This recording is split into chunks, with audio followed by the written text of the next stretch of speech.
welcome back, I guess. I've got to get up early tomorrow morning, for God's sake. Yeah, I'm not ready for it. But anyway, suppose if you are going up to the northeast tomorrow and you're making the trip up there, you've got to get up early as well. So you're getting up early, I'm getting up early, just in different sides of the world.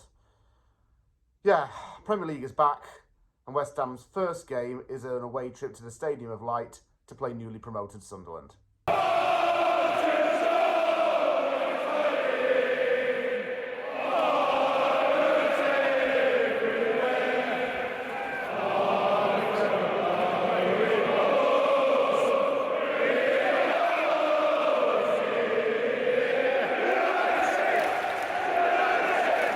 I've just realised something. The last time Sunderland was in the Premier League, David Moyes was the manager. And then shortly after he left Sunderland, he became our manager for the first stint, then left and then came back in late 2019, and the rest was history. It's been so long since Sunderland was back in the Premier League, but it's a very good club that is Premier League worthy. You've seen the documentary Sunderland Till I Die. You've seen how passionate the city and the fan base is. You've seen what goes on with inside the club and how it's gone from being in a state of ruin to where it is now. And it deserves to be back in the Premier League. It went up via the playoffs last season. And it's certainly a very exciting time for everybody on our side. The 2025-26 campaign is one to look forward to. Not at least because of the transfer business that Sunderland did. The club has spent nearly £150 million on signing players to really bolster its squad. It lost Tom Watson and Joe Bellingham for substantial amounts of money, but the money that's come in has been reinvested very well. Enzo Lefebvre has signed on a permanent deal from Roma. Habib Diarra joined from Strasbourg for £30 million. Noah Sadiki joined from Union SG in Belgium. They also added some attacking reinforcements, such as Simon Adingra joining from Brighton, Chemsdeen Talbi joining from Club Brugge, and some other notable names that are coming back to the Premier League as well. Granit Xhaka signed from Bayer Leverkusen. The 33-year-old Swiss midfielder is coming back to England. Arthur Masuaku, King Arthur, who made his name in the East End of London, is back. Now he's up in the northeast. He signed on a free transfer from Turkish side Besiktas. Omar Alderete, a Paraguayan defender, has also joined from Getafe. And manager as well has decided to stay on. Régis Lebris has decided to stay on at the Stadium of Light. There was a possibility he could have left the club in the summer for a bigger team, but he decided to stay on and sign a new contract. Also, another signing that's joined is left back. So where's my... losing track of my screen.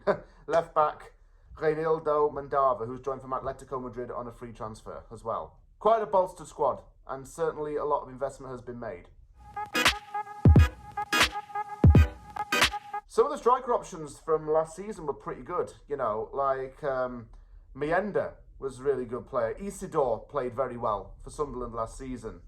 For the midfield, Chris Rigg, the 18-year-old academy graduate who was linked with the move to West Ham back in May, is set to make an impression in the Premier League. Other notable names in the team include Luke O'Neill, who's recently signed a new contract with the club, and Dan Ballard, a former Arsenal academy player and Northern Ireland international, who became a very commanding force in the back of the defence last season. Got good defenders too, and some of them were linked with Premier League moves to a lot of clubs, including West Ham. Who did play for both Sunderland and West Ham United? Well, Jermaine Defoe did. He played for West Ham, and his time at Sunderland was best known because of the impact he had on the Lowry family and his connection with Bradley Lowry. How he comported himself and represented himself, and the work that he did for the club and to be a real support mechanism for Bradley's family is fantastic. Honestly, absolute respect for him for what he did during that time.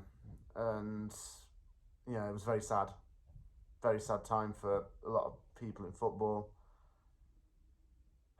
Yeah, how he touched a lot of people's lives. But Jermaine Defoe did a really good job of being there for Bradley, and just the connection, the bond between those two was very special. 1-1 or 2-1 Sunderland. Our midfielders are going to get ran to the bloody ground because we got like 2 or 3 weeks now to bring in 2 or 3 midfielders. Who are we going to start? Ward-Prowse, Souček, Alvarez, 2 defensive mids. Jeez. Potts, maybe? I'd rather have him. What are we going to do? What are we going to do?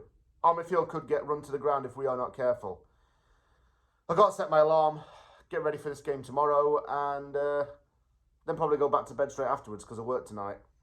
Hopefully I go back to bed feeling a little bit more cheerful. But who knows? Come 9 a.m. rather, my time, I'll have a certain mood.